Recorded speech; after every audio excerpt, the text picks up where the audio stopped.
আসসালামু আলাইকুম ৰহমতুল্লাহি ওয়া বাৰাকাতুহু।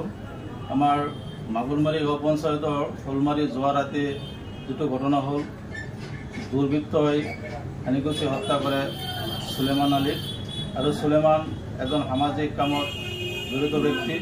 তেখেতৰ মৃত্যুত আমাৰ অঞ্চলসমূহ শোকৰ ছাঁ পৰিছে। বিশেষকৈ মাগুৰমাৰি, কাৱৈমাৰী, শিঙিমাৰী, শোলমাৰী আদি অঞ্চলত শোকৰ ছাঁ পৰিছে। আজি 5টা বজাত তেখেতৰ নিজ বাসভৱনত জানাজা সম্পন্ন হয় আৰু জানাজাৰ নামাজত প্ৰায় 5,000ৰ অধিক লোক সমাগত হৈছে। আৰু তেখেতৰ পৰিয়ালবৰ্গলৈ সমবেদনা জ্ঞাপন কৰিলোঁ। তেখেতক যাতে আল্লাহ জান্নাতুল ফেৰদাউছ নচিব কৰে। আৰু তেখেত এজন বিশিষ্ট সমাজকৰ্মী তথা কংগ্ৰেছ এজন সক্ৰিয় কৰ্মী আছিল। আৰু তেখেতৰ মৃত্যুত আমাৰ অঞ্চলসমূহ দুখৰ ছাঁ পৰিছে। তেখেত সমাজৰ লগত বিভিন্ন কামত জড়িত আছিল। গৰীবৰ হৈ দুখীয়াৰ হৈ মাত মতা এজন ব্যক্তি আছিল। তেখেতৰ অকাল মৃত্যুত আমাৰ অঞ্চলসমূহত দুখৰ ছাঁ পৰিছে।